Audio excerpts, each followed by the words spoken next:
Hello students, स्वागत है हमारे चैनल निखिल मॉनिटर पर। आज हम बात करेंगे कक्षा 9 जो कि सबसे नीचे की क्लास है हमारे इस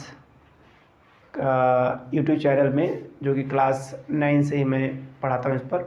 तो क्लास 9 का मैं एक पहला चैप्टर जो है ठीक फिजिक्स का, जिसका नाम है मेजरमेंट, उससे संबंधित कुछ क्वेश्चन मैं लाया हूँ।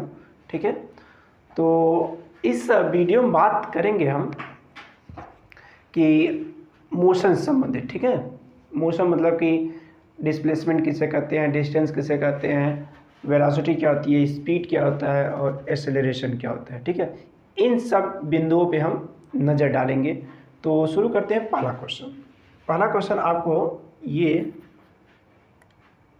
ठीक, पहला क्वेश्चन आपको दिखाई दे रहा होगा कि what would be the displacement of A particle moving in a circular path. ठीक है, पार्टिकल है जो मूव कर रहा है कौन से पाथ पर, सर्कुलर पाथ पर, जिसकी रेडियस r है after a displacement of half a circle. आधा मतलब सर्किल घूमने के बाद उस पार्टिकल का डिस्प्लेसमेंट क्या होगा। ठीक है, ये बताना है। फॉर जैसे ही समझ लीजिए, इसको मैं यहाँ पे एक, जैसे कि ये सर्कुलर पाथ है, ठीक, ये सर्कुलर पाथ है और इस पे एक पार्टिकल है जो मूव कर रहा है। ठीक है, ये पार्टिकल है, ये मूव कर रहा है। ठीक, और यहाँ से ये मूव करके, ठीक है, और यहाँ पर आया हुआ है, इस तरह से मूव कर रहा है। ठीक है, इस तरह से यह मूव कर रहा है। ठीक है, और हमें इसकी बतानी है कि डिस्प्लेसमेंट क्या होगा। तो ये पार्टिकल यहाँ से यहाँ गया है जब, ठीक, तो उसका डिस्प्लेसमेंट क्या होगा बताइए। उसका डिस्प्लेसमेंट इस सर्कल का डायमीटर हो जाएगा। ठीक है, इस सर्कल का डायमीटर हो जाएगा।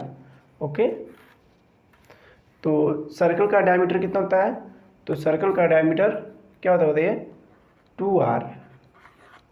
Option C is correct, option C is correct. ठीक है, ये हो जाएगा हमारा 2r। ओके, तो option C is correct. 2r diameter of circle radius का 2 टाइम्स होता है। ठीक है, ओके, समझ आ गया होगा। मैं सेकेंड क्वेश्चन दिया हुआ है कि the path of length travelled by a body in a given time interval is known as. ठीक है, किसी समय अंतराल में किसी बॉडी की अगर हमें क्या दिया हो, लेंथ दिया हो, तो उसे हम कहते हैं, क्या कहते हैं बताइए, उसे हम कहते हैं distance. Option A is correct.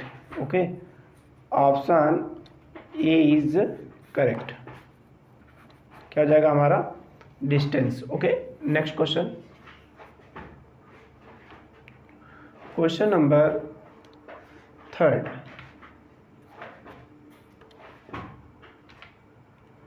Question number 3 दिया है कि in which of the following situation is true and possible. ठीक है, if the velocity of a body is 0 then the acceleration can be non zero. ठीक है, तो पूछा कौन सा इसमें ट्रू मतलब सही है, सत्य है। तो पूछा कि पहला ऑप्शन दिया कि if the velocity of a body is 0, किसी भी बॉडी की वेलोसिटी 0 है, then the acceleration can non zero. तो एक्सेलरेशन नॉन जीरो हो सकता है, तो नॉन जीरो हो सकता है। ठीक है, जैसे हमारी कोई अगर बॉडी सर्कुलर पाथ में मूव कर रही है तो क्या हो सकता है कि उसकी वेलोसिटी 0 हो जाए। वेलोसिटी जब 0 हो जाए मतलब एक्सेलरेशन ही नहीं होगा। ठीक है, तो ये गलत है। ठीक है, सेकेंड है the body moving at a constant velocity can have acceleration. जब बॉडी की वेलोसिटी क्या है, कांस्टेंट है, ठीक है, वेलोसिटी कांस्टेंट है, तो उसका एक्सेलरेशन होना नामुमकिन है, मतलब वो नॉन एक्सेलरेटेड होगी। ठीक है।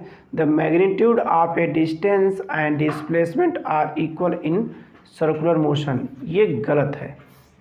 ठीक है, क्या पूछा है कि द मैग्नीट्यूड ऑफ डिस्टेंस, ठीक है, and displacement are equal in circular motion.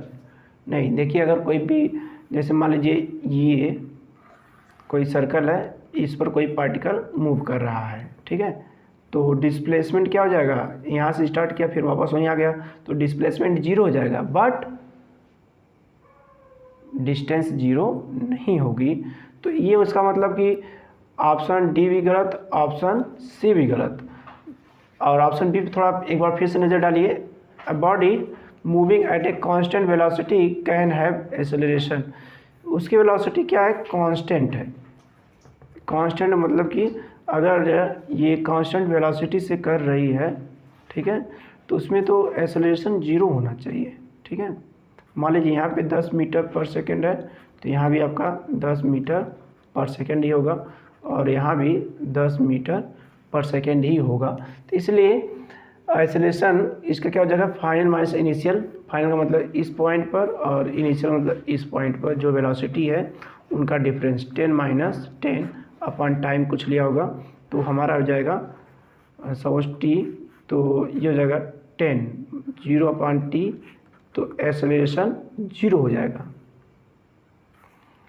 Acceleration zero का मतलब क्या समझ रहे हैं, एक्सेलरेशन जीरो का मतलब कि वह बॉडी क्या है, नॉन एक्सेलरेटेड है, इसलिए ऑप्शन ए इज करेक्ट। ठीक है, ऑप्शन ए इज करेक्ट। ठीक है, if the velocity of a body is zero then the acceleration can not be zero. ठीक है, ओके। इसके बाद next question, question number 4।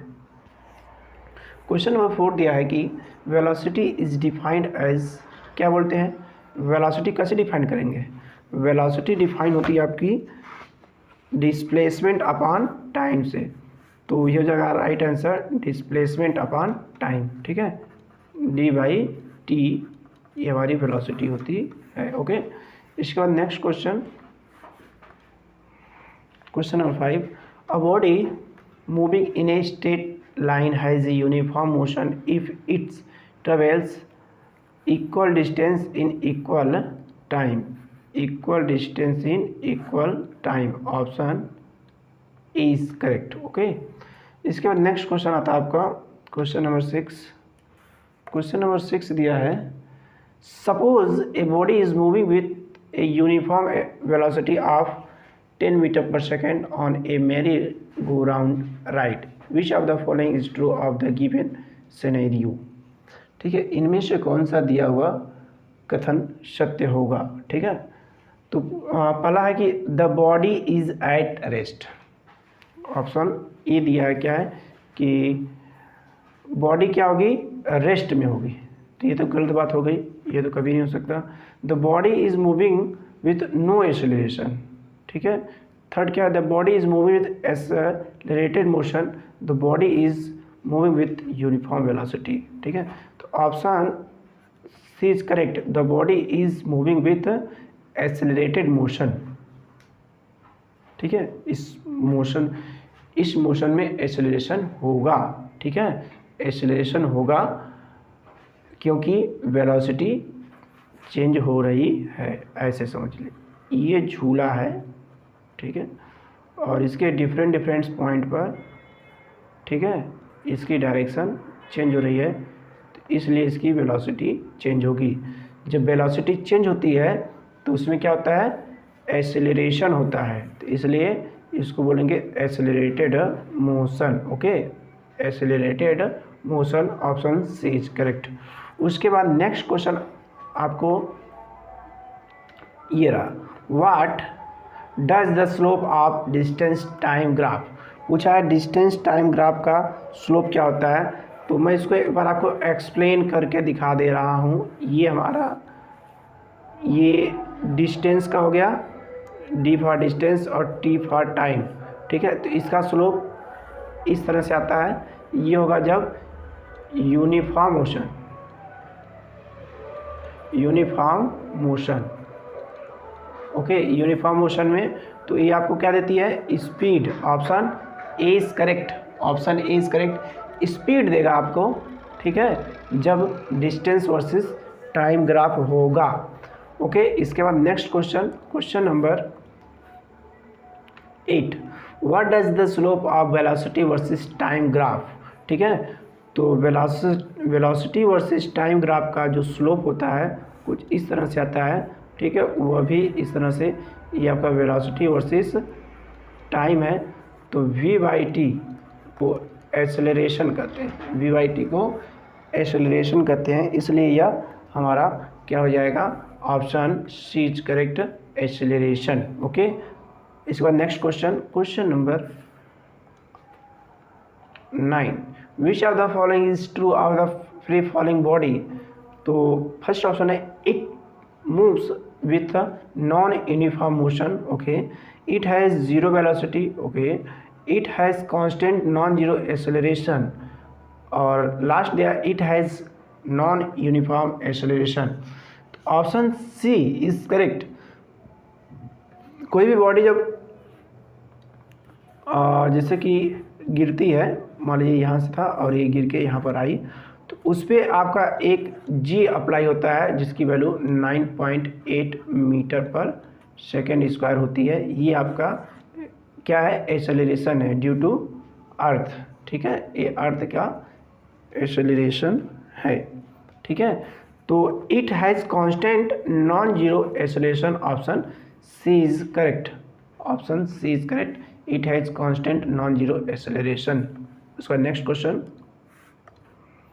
Question number 10, the physical quantity that has both magnitude and direction is known as, उसे बोलते हैं हम लोग vector quantity, जैसा मैंने पढ़ाया हुआ था। तो इस लेक्चर में, इस वीडियो में, ठीक है, मैंने आपको टोटल 10 ऑब्जेक्टिव क्वेश्चन कराए हैं कक्षा 9 के पहले चैप्टर। ठीक है, ये मैं क्वेश्चन इंग्लिश में लाया था। ठीक है, तो इसका हिंदी वर्जन में मैं कभी और लाऊंगा, लेकिन कोई दिक्कत नहीं है, दोनों लैंग्वेज मिक्स करके पढ़िए, दोनों से आसानी होगी। ठीक है, तो मैं ऐसा करता हूँ कि वीडियो अच्छा लगा होगा, और अच्छा लगा हो तो दोस्तों के साथ शेयर कीजिए, और चैनल पे पहली बार जुड़े हैं तो चैनल को सब्सक्राइब कीजिए। धन्यवाद।